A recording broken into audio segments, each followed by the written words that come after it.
नमस्कार जोहार, मैं साइमा कुमारी और आप देख रहे हैं न्यूज झारखंड। समय हो चला है झारखंड की खबरों को जानने का, उनसे अपडेट होने का। तो चलिए जानते हैं झारखंड की सुबह से लेकर शाम तक की हर खबरों को। लेकिन उससे पहले अगर आप चैनल पे नए हैं तो चैनल को सब्सक्राइब करें ताकि झारखंड की हर छोटी से बड़ी खबर आप तक पहुँचती रहे। एम्बुलेंस नहीं मिली, ट्रैक्टर से अस्पताल ले जाते समय हुई मौत। जामताड़ा सिविल सर्जन बोले एम्बुलेंस की कमी, 13 में से केवल 5 चालू। जामताड़ा जिले में स्वास्थ्य व्यवस्था की गंभीर लापरवाही का मामला सामने आया है, जहां एम्बुलेंस सेवा की विफलता के कारण एक मरीज की जान चली गई। जामताड़ा प्रखंड के शहर बेरा गांव निवासी 43 वर्षीय मोनू टूडू की शुक्रवार रात करीब 8 बजे तबियत अचानक बिगड़ गई। परिजनों ने तत्काल 108 एम्बुलेंस सेवा पर कॉल किया, लेकिन काफी देर तक कोई सहायता नहीं मिली। आरोप है कि कॉल तक रिसीव नहीं किया गया। मरीज की हालत लगातार गंभीर होती देख परिजनों और ग्रामीणों ने मजबूरी में उन्हें खटिया पर लादकर ट्रैक्टर के माध्यम से सदर अस्पताल ले जाने लगे, लेकिन अस्पताल पहुंचने से पहले ही रास्ते में उनकी मौत हो गई। मृतक की पत्नी और ग्रामीणों ने कहा कि समय पर एम्बुलेंस उपलब्ध हो जाती तो मोनू टूडू की जान बचाई जा सकती थी। सहिया मीणा मुर्मू ने बताया कि रात करीब 8:40 पर 108 एम्बुलेंस सेवा पर कॉल किया गया था, लेकिन फोन की घंटी बजती रही। किसी ने कॉल नहीं उठाया। गांव की सड़क खराब होने और रात का समय होने के कारण मरीज को ट्रैक्टर से अस्पताल ले जाना पड़ा। मृतक की पोती रूपलता हांसदा ने भी अपनी पीड़ा जाहिर करते हुए कहा कि स्वास्थ्य मंत्री के जिले में ही लोगों को बुनियादी सुविधा तक नहीं मिल रही है। उन्होंने सीधे तौर पर एम्बुलेंस नहीं मिलने को ही अपने दादाजी की मौत का कारण बताया। झारखंड में समय पर मानसून की दस्तक। रांची, रामगढ़ समेत कई जिलों में झमाझम बारिश, लोगों को सतर्क रहने की सलाह। झारखंड में इस वर्ष मानसून ने तय समय पर दस्तक दे दी है। शुक्रवार को संथाल, परगना और कोल्हान क्षेत्र के रास्ते राज्य में प्रवेश करने वाले मानसून के असर से दुमका, साहिबगंज, पाकुड़, गोड्डा, जामताड़ा, पूर्वी सिंहभूम, गिरिडीह के कुछ हिस्सों में हल्की बारिश दर्ज की गई। वहीं आज शनिवार को राजधानी रांची, रामगढ़, हजारीबाग, बोकारो, धनबाद समेत कई जिलों में झमाझम बारिश हुई, जिससे मौसम का मिजाज पूरी तरह बदल गया और लोगों को भीषण गर्मी से राहत मिली।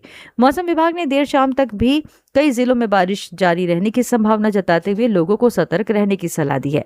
मौसम विभाग के अनुसार पिछले 5 वर्षों में पहली बार मानसून तय समय पर झारखंड पहुंचा है।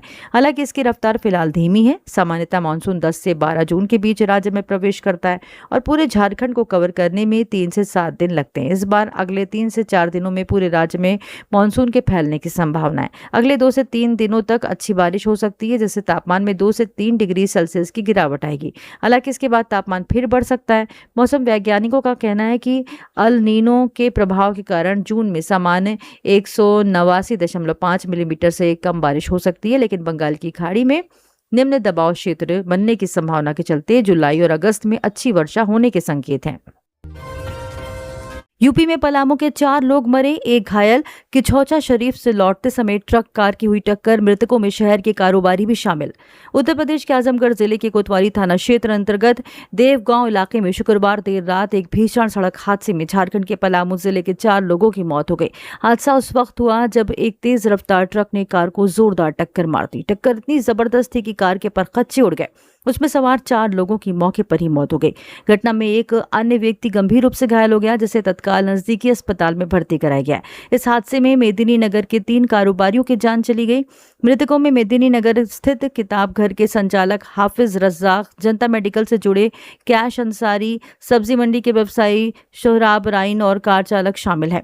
कार चालक की पहचान अभी तक स्पष्ट नहीं हो पाई है। इसकी शिनाख्त की प्रक्रिया जारी है। वहीं चूड़ी कारोबारी अजमल इस दुर्घटना में घायल हुए हैं, उनका इलाज चल रहा है। प्राप्त जानकारी के अनुसार सभी लोग शुक्रवार को बिहार के डेहरी में एक शादी समारोह में शामिल होने गए थे। शादी समारोह के बाद वे उत्तर प्रदेश के प्रसिद्ध धार्मिक स्थल किछौचा शरीफ की यात्रा पर निकले थे। वहां से वापस लौटते समय रात करीब 12:30 बजे उनकी कार हादसे का शिकार हो गई। बताया जा रहा है कि ट्रक की गति काफी तेज थी, जिससे टक्कर के बाद गंभीर हादसा हो गया। आज शनिवार सुबह करीब 8 बजे जैसे इस हादसे की सूचना मेदिनी नगर पहुंची, पूरे शहर में शोक की लहर दौड़ गई और मृतकों के परिजनों में कोहराम मच गया। परिवार संग दियोड़ी मंदिर पहुंचे सीएम हेमंत सोरेन, मत्था टेक लिया मां का आशीर्वाद। झारखंड के मुख्यमंत्री हेमंत सोरेन ने सपरिवार तमाड़ स्थित ऐतिहासिक दियोड़ी मंदिर पहुंचकर मां दुर्गा के दरबार में मत्था टेका और विधि विधान से पूजा अर्चना की। इस अवसर पर उनके साथ उनकी पत्नी व विधायक कल्पना सोरेन और बच्चे भी मौजूद रहे, जिन्होंने मुख्य पुजारी के सानिध्य में आरती ली और कलाई पर रक्षा सूत्र बंधवाया। मुख्यमंत्री ने इस पावन अवसर पर माता से अपने परिवार की खुशहाली के साथ साथ समस्त झारखंड प्रदेश की उन्नति, सुख, समृद्धि, शांति, आपसी सद्भाव की मंगल कामना की। अपनी अनूठी संस्कृति आस्था के लिए प्रसिद्ध इस मंदिर में मुख्यमंत्री के आगमन की खबर मिलते ही स्थानीय ग्रामीणों श्रद्धालुओं की भारी भीड़ उमड़ पड़ी। हेमंत सोरेन, जो अक्सर महत्वपूर्ण अवसरों पर सपरिवार मंदिरों में आस्था प्रकट करते नजर आते हैं, उन्होंने वहां मौजूद लोगों का हाथ हिलाकर आत्मीयता से अभिवादन स्वीकार किया। माता के प्रति उनकी इस गहरी श्रद्धा, जनता के उत्साह ने मंदिर परिसर के माहौल को और भी भक्तिमय बना दिया।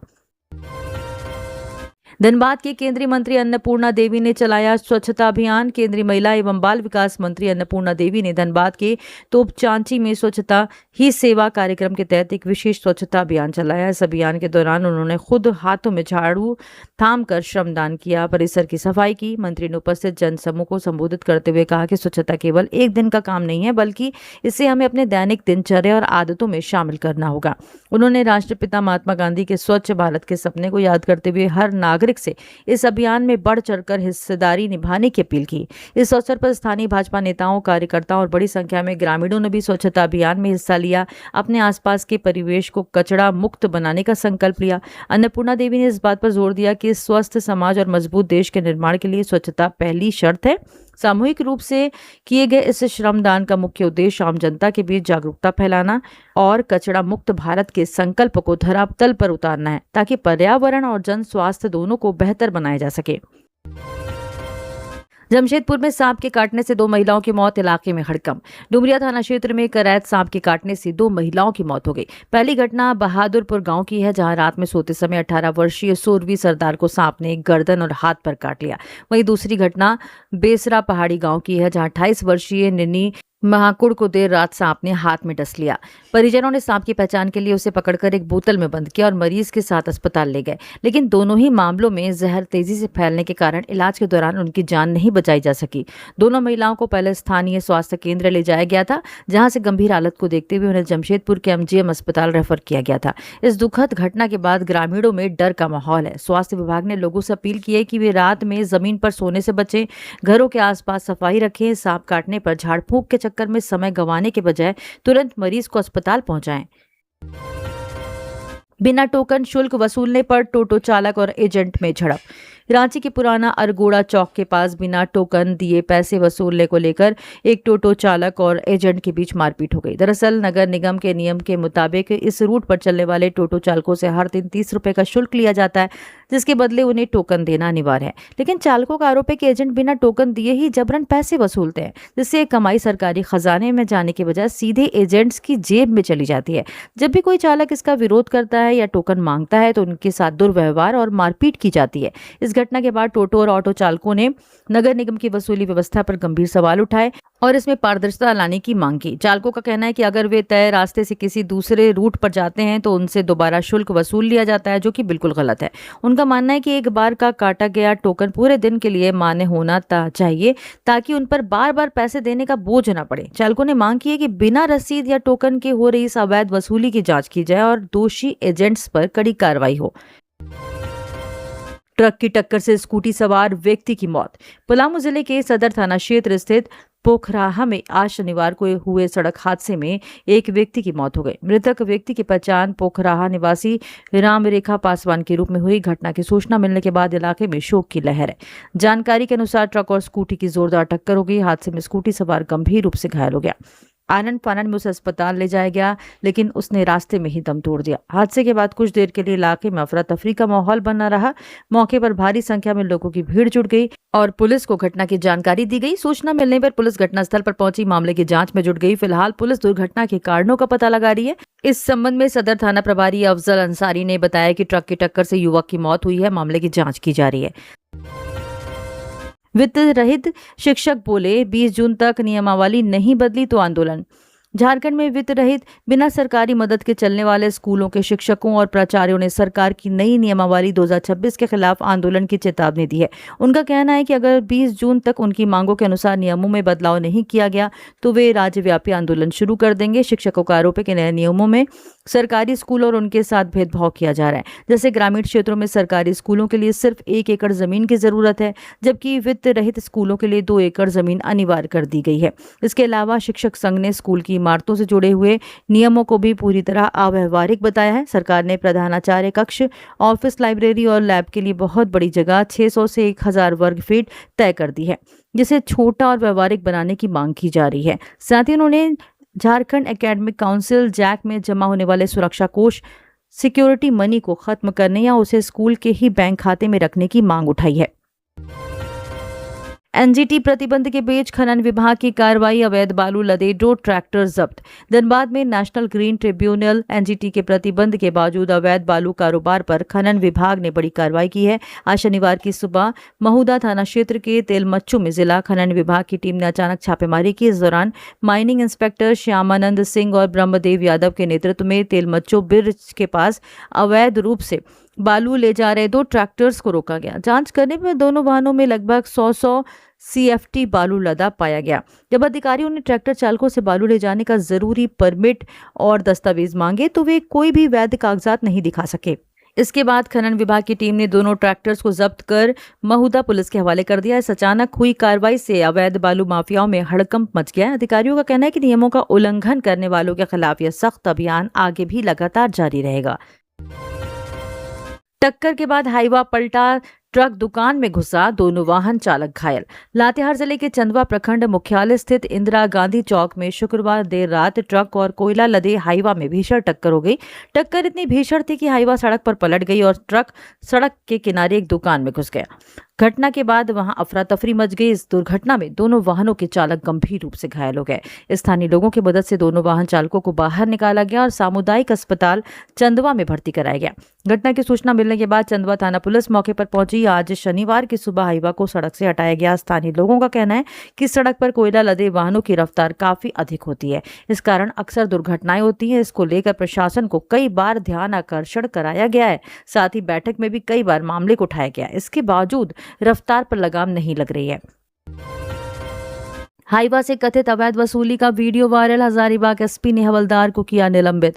झारखंड के हजारीबाग जिले में पुलिस द्वारा कोयला लदे हाईवा डंपर से कथित तौर पर अवैध वसूली किए जाने से जुड़ी है सोशल मीडिया पर एक वीडियो तेजी से वायरल हो रहा था, जिसमें पुलिसकर्मी गाड़ी रोकने के नाम पर अवैध रूप से पैसे लेते हुए दिखाई दे रहे थे। इस मामले का संज्ञान लेते हुए हजारीबाग के पुलिस अधीक्षक एसपी ने तुरंत सख्त कार्रवाई की और वीडियो में दिख रहे हवलदार को नौकरी से निलंबित कर दिया गया। इस कार्रवाई के साथ ही एसपी ने पूरे मामले की जांच के आदेश दे दिए हैं ताकि भ्रष्टाचार में शामिल अन्य लोगों का भी पता लगाया जा सके। पुलिस प्रशासन का कहना है कि विभाग में किसी भी तरह की लापरवाही या भ्रष्टाचार को बर्दाश्त नहीं किया जाएगा। इस घटना के बाद से स्थानीय पुलिस महकमे में हड़कंप मचा हुआ है और आम लोगों के बीच पुलिस की इस त्वरित कार्रवाई की सराहना हो रही है। झारखंड में सिर्फ 4 जिलों को छोड़कर नक्सली इलाके से हटेंगे पिकेट की जगह होंगे ओपी व चेक पोस्ट। झारखंड के नक्सल प्रभावित क्षेत्रों में वर्षों से सुरक्षा का प्रमुख आधार रहे पुलिस पिकेट अब नए स्वरूप में नजर आएंगे। राज्य पुलिस मुख्यालय ने सुरक्षा व्यवस्था को और अधिक प्रभावी व जन सुलभ बनाने के उद्देश्य से पिकेट प्रणाली में व्यापक बदलाव का फैसला लिया है। इसके तहत कई नक्सल प्रभावित इलाकों में संचालित पुलिस पिकेटों को ओपी, आउटपोस्ट और चेक पोस्ट में तब्दील किया जाएगा। पुलिस मुख्यालय की योजना के अनुसार इन नए ओपी और चेक पोस्टों को सीधे संबंधित थाने से जोड़ा जाएगा। यहाँ तैनात पुलिसकर्मी क्षेत्र में होने वाली गतिविधियों पर नजर रखने के साथ साथ आम लोगों की शिकायतों और सूचनाओं को भी तत्काल थाने तक पहुंचाएंगे। इससे ग्रामीणों को छोटी छोटी समस्याओं के लिए लंबी दूरी तय कर थाने जाने की जरूरत नहीं पड़ेगी। नई व्यवस्था में प्रत्येक ओपी और चेक पोस्ट का संचालन एक एएसआई के नेतृत्व में होगा। धनबाद के युवक की मुंबई में मौत, काम के दौरान करंट की चपेट में आए, मौके पर गई जान, बॉडी गांव पहुंचते मचा कोहराम। मुंबई में काम के दौरान करंट लगने से धनबाद के जयनगर गांव निवासी 26 वर्षीय विकास कुमार महतो की दर्दनाक मौत हो गई। वह महाराष्ट्र के अहिल्या नगर स्थित सदगुरु इलेक्ट्रिकल्स ट्रेडर्स में बिजली मिस्त्री के रूप में कार्यरत थे। शुक्रवार को बिजली लाइन की मरम्मत करते समय वे अचानक तेज करंट की चपेट में आ गए, जिससे मौके पर ही उनकी जान चली गई। पोस्टमार्टम के बाद जब शनिवार को उनका शव एम्बुलेंस से पैतृक गांव पहुंचा तो परिजनों में कोहराम मच गया और पूरे गांव में मातम छा गया। विकास अपने परिवार के इकलौते कमाऊ सदस्य थे और अपने पीछे पत्नी व 3 छोटी बेटियों को छोड़ गए, जिससे परिवार के सामने आजीविका का संकट खड़ा हो गया। ग्रामीणों ने उन्हें बेहद मेहनती और मिलनसार बताया। हादसे की सूचना मिलने पर धनबाद के सांसद ढुल्लू महतो ने पीड़ित परिवार से मुलाकात की, अपनी गहरी संवेदना व्यक्त की और उन्हें हर संभव मदद का आश्वासन दिया। रांची में अवैध बोरिंग पर नगर निगम सख्त, 6 इंच की बोरिंग पर होगी दंडात्मक कार्रवाई, 4 इंच के लिए एनओसी जरूरी। रांची नगर निगम ने शहर में बिना अनुमति के किए जा रहे अवैध बोरिंग पर कड़ा रुख अपनाया है, जिसके तहत नियमों का उल्लंघन करने वालों पर भारी जुर्माना कानूनी कार्रवाई की जाएगी। नए नियमों के अनुसार अब घरेलू उपयोग के लिए 4 इंच व्यास का बोरिंग कराने से पहले भी नगर निगम से एनओसी लेना अनिवार्य कर दिया गया है। यदि कोई व्यक्ति बिना अनुमति के 6 इंच या उससे अधिक व्यास का कॉमर्शियल बोरिंग कराता हुआ पकड़ा गया तो उसे अवैध माना जाएगा और निगम उस पर सख्त दंडात्मक कार्रवाई करेगा। इस कदम का मुख्य उद्देश्य शहर के लगातार गिरते भूजल स्तर को सुधारना और पानी के अंधाधुंध दोहन को रोकना है। मिडिल ईस्ट संकट की आड़ में अपनी विफलता छिपा रहे पीएम मोदी, आलोक दुबे। झारखंड प्रदेश कांग्रेस कमेटी के महासचिव आलोक कुमार दुबे ने केंद्र सरकार द्वारा पेट्रोल डीजल की बिक्री पर लगाए गए नए प्रतिबंधों को लेकर मोदी सरकार पर तीखा हमला बोला है। उन्होंने इसे केंद्र की नीतिगत और प्रशासनिक विफलता का जीता जागता प्रमाण बताया है। आलोक दुबे ने कहा है कि यदि देश की ईंधन आपूर्ति व्यवस्था मजबूत और पारदर्शी होती तो सरकार को इस तरह के आपातकालीन प्रतिबंध लगाने की नौबत ही नहीं आती। केंद्र सरकार मिडिल ईस्ट में जारी तनाव का बहाना बनाकर अपनी कमजोरियों को छिपाने की कोशिश कर रही है। कांग्रेस नेता ने केंद्र सरकार की नीतियों पर सवाल उठाते हुए कहा कि 12 साल तक देश की सत्ता में रहने के बाद भी भाजपा सरकार ईंधन आपूर्ति को सुरक्षित और सुचारू नहीं रख सकी है। उन्होंने कहा कि जनता को भरोसा देने और राहत पहुंचाने के बजाय मोदी सरकार देश में डर का माहौल पैदा कर रही है। भाजपा एक तरफ देश को ऊर्जा क्षेत्र में आत्मनिर्भर और मजबूत बताती है, वहीं दूसरी तरफ पेट्रोल डीजल की उपलब्धता सुनिश्चित करने के लिए उद्योगों, वाणिज्यिक संस्थानों और बड़े उपभोक्ताओं पर पाबंदियां थोप रही है। आलोक दुबे ने आरोप लगाया कि केंद्र सरकार जमाखोरी रोकने के नाम पर उद्योगों और संस्थानों पर अतिरिक्त बोझ डाल रही है। सरकार के दावों और जमीनी हकीकत में बहुत बड़ा अंतर है। उन्होंने मांग की है कि सरकार को ईंधन आपूर्ति और मूल्य निर्धारण में पारदर्शिता लानी चाहिए ताकि आम जनता और उद्योगों में भरोसा पैदा हो सके। जमशेदपुर में 2 भाइयों पर चापड़ से हमला, गंभीर हालत में एमजीएम अस्पताल में भर्ती। जमशेदपुर के सिद्धगोड़ा थाना क्षेत्र स्थित कालू बागान में शुक्रवार शाम पुरानी रंजिश एक बार फिर हिंसक झड़प में बदल गई। विवाद के दौरान 2 सगे भाइयों पर चापड़ से हमला कर दिया गया, जिससे दोनों गंभीर रूप से घायल हो गए। घटना के बाद इलाके में अफरा तफरी मच गई और स्थानीय लोगों की भीड़ जुट गई। घायलों की पहचान बिरसा नगर जोन नंबर 7 निवासी सरबजीत सिंह और उसके भाई अमर सिंह के रूप में हुई। हमले की सूचना मिलने पर परिजन मौके पर पहुंचे, दोनों को लेकर सीधे सिद्धगोड़ा थाना पहुंचे। वहां पुलिस को घटना की जानकारी देने के साथ आरोपियों की गिरफ्तारी की मांग की गई। इसके बाद पुलिस ने दोनों घायलों को इलाज के लिए एमजीएम अस्पताल भेजा, जहां उनका उपचार चल रहा है। परिजनों के अनुसार दोनों भाई बाइक में पेट्रोल भरवाने के बाद अपनी नानी के घर जा रहे थे। इसी दौरान कालू बागान इलाके में आदित्य सिंह ने उन्हें रोक लिया। आरोप है कि पहले गाली गलौज की गई और फिर चापड़ निकालकर दोनों पर हमला कर दिया गया। हमले में दोनों भाइयों को गंभीर चोटें आई हैं। परिजनों का दावा है कि आदित्य सिंह पहले भी टेलको क्षेत्र में चापड़ से हमले के एक मामले में वांछित रहा है। वहीं पुलिस का कहना है कि दोनों पक्षों के बीच पहले से विवाद चल रहा था। प्रारंभिक जांच में यह बात सामने आई है कि घायल युवक अपने कुछ साथियों के साथ कालू बागान पहुंचे थे, जहां किसी बात को लेकर कहासुनी हुई और मामला हिंसक हो गया। फिलहाल पुलिस दोनों पक्षों के बयान दर्ज कर मामले की जांच कर रही है तथा घटना के वास्तविक कारणों का पता लगाने में जुटी हुई है। खूंटी में मेगा मोतियाबिंद सर्जरी शिविर, सेना के विशेषज्ञ डॉक्टर करेंगे निःशुल्क ऑपरेशन। झारखंड के खूंटी में 15 से 19 जून 2026 तक एक मेगा मोतियाबिंद सर्जरी शिविर का आयोजन किया जा रहा है, जिसमें सेना के विशेषज्ञ डॉक्टर्स द्वारा मरीजों का मुफ्त ऑपरेशन किया जाएगा। स्वास्थ्य मंत्रालय और रक्षा मंत्रालय के सहयोग से आयोजित होने वाले इस शिविर में दिल्ली के प्रसिद्ध आर्मी हॉस्पिटल आरएनआर के वरिष्ठ नेत्र सर्जन अत्याधुनिक फेको तकनीक और फोल्डेबल लेंस के जरिए मरीजों का इलाज करेंगे। ये सभी ऑपरेशन नामकुम स्थित सैन्य चिकित्सालय मिलिट्री हॉस्पिटल में किए जाएंगे। ग्रामीण और गरीब मरीजों की मदद के लिए सर्वागीण ग्राम विकास संस्था स्वामी दयानंद नेत्रालय इस अभियान में सहयोग कर रहा है। गांव से मरीजों की पहचान कर उन्हें अस्पताल पहुंचाने की जिम्मेदारी सहियाओं को दी गई है, जिन्हें प्रति मरीज 300 रुपए की प्रोत्साहन राशि मिलेगी। टेंडर में गड़बड़ी के आरोप में गुमला नगर परिषद के कार्यपालक के खिलाफ जांच का आदेश। गुमला नगर परिषद के कार्यपालक पदाधिकारी मनीष कुमार पर टेंडर में गड़बड़ी करने के गंभीर आरोपों के बाद उपायुक्त डीसी ने मामले की उच्च स्तरीय जांच के आदेश दे दिए। इस जांच के लिए अपर समाहर्ता की अध्यक्षता में 7 सदस्यीय विशेष कमेटी बनाई गई है।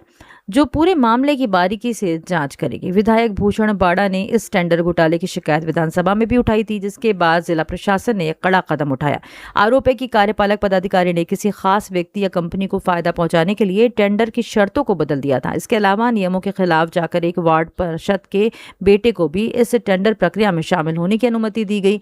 जांच टीम को इन सभी आरोपों की सच्चाई का पता लगाने और दोषियों के खिलाफ सख्त कार्रवाई की रिपोर्ट सौंपने की जिम्मेदारी दी गई है। झारखंड में सुरक्षा व्यवस्था में बड़ा बदलाव, 5 जिलों को एसआरई योजना से हटाया गया, 4 संवेदनशील जिलों में बढ़ेगी सीएपीएफ तय। झारखंड सरकार ने राज्य की सुरक्षा व्यवस्था में बड़ा बदलाव करते हुए गढ़वा, गिरिडीह, खूंटी, लोहरदगा और सरायकेला खरसावा को सुरक्षा संबंधी व्यय एसआरई योजना से बाहर कर दिया। इन 5 जिलों में नक्सली गतिविधियों में कमी को देखते हुए अब केंद्रीय अर्धसैनिक बलों सीएपीएफ को हटाया जाएगा। उनकी जगह स्थानीय सुरक्षा की जिम्मेदारी राज्य पुलिस को दी जाएगी। केंद्रीय बलों की वापसी से खाली होने वाले पोस्ट और पिकेट्स पर Jharkhand armed police, JAP, IRB और एसएपी जैसी राज्य की सशस्त्र बटालियनों को तैनात किया जाएगा, जिससे स्थानीय स्तर पर कानून व्यवस्था मजबूत बनी रहे। यहां से हटाए गए केंद्रीय सुरक्षा बलों को अब राज्य के सबसे अधिक संवेदनशील 4 जिलों चाईबासा, चतरा, लातेहार और बोकारो में तैनात किया जाएगा। इन क्षेत्रों में अभी भी सुरक्षा चुनौतियां और नक्सली खतरा अधिक है, इसीलिए यहां अतिरिक्त बलों की जरूरत है। इस पूरे बदलाव और सुरक्षा बलों की नई तैनाती की प्रक्रिया को ठीक से लागू करने के लिए सरकार ने एक विशेष समिति भी बनाई है, जो 3 मुख्य बिंदुओं पर जांच समीक्षा करेगी। घर में अकेली रह रही वृद्धा को मारकर लूटे गहने, हजारीबाग के पकरी बरवाडीह का मामला, हाथ के गहने गायब, लूट के बाद की हत्या। हजारीबाग जिले के बड़का गांव थाना क्षेत्र अंतर्गत पंकरी बरवाडीह गांव में एक दिल दहला देने वाली घटना सामने आई है। यहां 85 वर्षीय वृद्ध महिला मगनी मोसोमात की अपराधियों ने घर में घुसकर हत्या कर दी। मृतका स्वर्गीय चौधरी साव की पत्नी थी, घर में अकेले रहती थी। बताया जा रहा है कि देर रात अज्ञात अपराधी उनके घर में दाखिल हुए और वारदात को अंजाम देकर फरार हो गए। सुबह घटना की जानकारी मिलते ही परिजन और ग्रामीण मौके पर पहुंचे, जहां वृद्धा का शव घर के भीतर पड़ा मिला। घटना के बाद पूरे गांव में भय और दहशत का माहौल बन गया है। ग्रामीणों ने इस घटना पर गहरा आक्रोश जताते हुए पुलिस प्रशासन से जल्द अपराधियों की गिरफ्तारी की मांग की है। घटना को लेकर परिजनों ने बताया कि मगनी मोसोमात के हाथों में चांदी के कुछ गहने थे, जो घटना के बाद से गायब हैं। इस आधार पर आशंका जताई जा रही है कि अपराधियों ने लूटपाट की मंशा से घर में घुसे और विरोध करने पर वृद्धा की हत्या कर दी। मृतका के 2 पुत्र हैं, जो अलग अलग जगहों पर रहते हैं। वृद्धा घर में अकेले रहती थी, इस कारण अपराधियों ने उन्हें आसानी से निशाना बनाया। मृतका के बड़े पुत्र पचू साव ने प्रशासन से गुहार लगाई है कि इस जघन्य अपराध में शामिल लोगों को जल्द गिरफ्तार कर कड़ी से कड़ी सजा दी जाए। उन्होंने कहा कि परिवार को फिलहाल किसी पर सीधा संदेह नहीं है। घटना की सूचना मिलते ही बड़का गांव थाना पुलिस मौके पर पहुंची और पुलिस हत्या के कारणों और इसमें शामिल लोगों की पहचान करने के लिए हर संभव पहलू पर जांच कर रही है। खादगढ़ा बस स्टैंड के सामने 5.5 डिसमिल जमीन पर कब्जा का आरोप, पीड़िता ने डीसी एसपी से की शिकायत। खादगढ़ा बस स्टैंड के सामने स्थित करीब 5.5 डिसमिल जमीन पर अवैध कब्जे कर निर्माण कराने का आरोप है। इस संबंध में प्यारी तिर्की और रोज तिर्की ने उपायुक्त, पुलिस अधीक्षक और अनुमंडल पदाधिकारी से लिखित शिकायत कर कार्रवाई की मांग की है। पीड़िताओं ने बताया है कि जमीन उनके परिवार ने वर्ष 1974 में खरीदी थी। वर्ष 1978 में जमीन का म्यूटेशन भी हो चुका है और वर्तमान में नियमित रूप से लगान जमा किया जा रहा है। इसके बावजूद कुछ लोग जमीन पर कब्जा कर निर्माण कार्य करा रहे हैं। शिकायत के अनुसार जमीन से जुड़ा मामला सिविल कोर्ट में विचाराधीन है और इसकी सुनवाई न्यायिक दंडाधिकारी कंचन कुमारी की अदालत में चल रही है। इसके बावजूद निर्माण कार्य जारी रखा गया है। पीड़िताओं का कहना है कि न्यायालय में मामला लंबित रहने के बाद किसी भी तरह का निर्माण कार्य नहीं होना चाहिए। प्यारी और रोज तिर्की ने आरोप लगाया कि असामाजिक तत्व अपने प्रभाव का गलत इस्तेमाल कर जमीन पर कब्जा कराने की कोशिश कर रहे हैं। उन्होंने प्रशासन से मामले की निष्पक्ष जांच कर निर्माण कार्य पर तत्काल रोक लगाने और जमीन की सुरक्षा सुनिश्चित करने की मांग की है। गिरिडीह में छत के रास्ते घुस उड़ा लिए पैसे, जेवर, घर से 200 मीटर दूर मिले बक्से व जेवर बॉक्स, चोरी के पीछे पुराने विवाद का कनेक्शन। गिरिडीह के चोरगत्ता गांव में शुक्रवार देर रात चोरों ने मदन चौधरी के घर से करीब 25 लाख रुपए के जेवर, 50,000 रुपए नगद और जमीन के जरूरी कागजात चुरा लिए। घटना के वक्त पूरा परिवार गर्मी की वजह से छत पर सोया हुआ था, जिसका फायदा उठाकर चोर छज्जे के सहारे घर में घुसे और चोरी को अंजाम दिया। सुबह होने पर घर से 200 मीटर दूर खाली बक्से और जेवर के डिब्बे बरामद हुए, जिसके बाद सूचना मिलते ही पुलिस ने मौके पर पहुंचकर जांच शुरू कर दी है। इस चोरी में जमीन के कागजात गायब होने से पीड़ित परिवार को किसी बड़ी साजिश का शक है। मदन चौधरी के बेटे ने बताया कि साल 2007 से गांव के ही कुछ लोगों के साथ उनका जमीन का पुराना विवाद चल रहा है, इसीलिए उन्हें शक है कि इस चोरी के पीछे उन्हीं लोगों का हाथ हो सकता है। राजकीय कन्या मध्य विद्यालय में देर रात तोड़फोड़, पुलिस जांच में जुटी। सरायकेला शहर के राजकीय कन्या मध्य विद्यालय में शुक्रवार की देर रात कुछ अज्ञात शरारती तत्वों ने तोड़फोड़ की घटना को अंजाम दिया। बदमाशों ने स्कूल की सुरक्षा ग्रिल को तोड़कर अंदर प्रवेश किया, परिसर में रखे कई सामानों को नुकसान पहुंचाया। आज शनिवार की सुबह जब स्कूल प्रबंधन को इस घटना की जानकारी मिली तो वहां हड़कंप मच गया, जिसके बाद तुरंत सरायकेला थाना पुलिस को इसकी सूचना दी गई। सूचना मिलते ही पुलिस ने मौके पर पहुंचकर जांच शुरू कर दी और आरोपियों की पहचान के लिए आसपास के सीसीटीवी कैमरों की फुटेज खंगाली जा रही है। स्थानीय लोगों को आशंका है कि पास के बस स्टैंड चौक पर शराब पीने वाले कुछ लड़कों ने नशे की हालत में इस हरकत को अंजाम दिया होगा। इस घटना के बाद स्थानीय नागरिकों ने सरकारी संस्थाओं की सुरक्षा बढ़ाने, पुलिस की नियमित निगरानी की मांग की है। शादी की सालगिरह में अपराधियों का खलल, कार का शीशा तोड़ उड़ा ले गए गहने और पैसे। रांची में शादी की सालगिरह की खुशी उस समय फीकी पड़ गई जब अपराधियों ने कार का शीशा तोड़कर गहने और नकदी से भरा बैग उड़ा लिया। यह घटना शुक्रवार देर रात लोअर बाजार थाना क्षेत्र के मेन रोड की है। जमशेदपुर निवासी रोहित गुप्ता अपनी शादी की सालगिरह के मौके पर परिवार के साथ रांची आए थे। वे मेन रोड स्थित भारत बेकरी से केक लेने के लिए कार लॉक कर दुकान में गए थे, लेकिन कुछ ही मिनटों में अपराधियों ने उनकी कार को निशाना बना लिया। लौटने पर उन्होंने देखा कि कार के दाहिने ओर का पिछला शीशा टूटा हुआ है और सीट पर रखा उनकी पत्नी का हैंडबैग गायब है। रोहित गुप्ता के अनुसार बैग में उनकी पत्नी के सोने के गहने, जिसमें कान के झुमके भी शामिल थे, और करीब 5,000 रुपए नकद रखे थे। घटना के बाद उन्होंने आसपास के लोगों और दुकानदारों से मदद मांगी, लेकिन कोई सुराग नहीं मिला। इसके बाद पुलिस को सूचना दी गई और लोअर बाजार थाने में FIR दर्ज कराई गई। सिटी DSP रमन ने बताया कि अपराधियों की पहचान के लिए इलाके के CCTV फुटेज खंगाले जा रहे हैं और जल्द गिरफ्तारी का प्रयास किया जा रहा है। कदमा में महिला की मौत के बाद हंगामा, डॉक्टर्स पर एनेस्थीसिया का ओवरडोज देने का आरोप। जमशेदपुर के कदमा में एक महिला की मौत के बाद अस्पताल में परिजनों ने जमकर हंगामा किया और डॉक्टर्स पर लापरवाही का आरोप लगाया। परिजनों का सीधा आरोप है कि ऑपरेशन के दौरान डॉक्टर्स द्वारा एनेस्थीसिया का ओवरडोज देने के कारण महिला की जान चली गई। घटना के बाद अस्पताल परिसर में तनाव का माहौल बन गया, जिसे देखते हुए स्थानीय पुलिस को हस्तक्षेप करना पड़ा। स्थिति को नियंत्रित करने के लिए पुलिस बल मौके पर पहुंचा और आक्रोशित परिजनों को शांत कराने का प्रयास किया। पुलिस ने मामले की गंभीरता को देखते हुए शव को पोस्टमार्टम के लिए भेज दिया और परिजनों की शिकायत के आधार पर मामले की जांच शुरू कर दी है। पोस्टमार्टम रिपोर्ट आने के बाद ही मौत के सही कारणों का खुलासा हो सकेगा। जामताड़ा चित्तरंजन के बीच 3 ट्रेनों के engine fail, Howrah Delhi rail मार्ग ठप, भीषण गर्मी में यात्री बेहाल।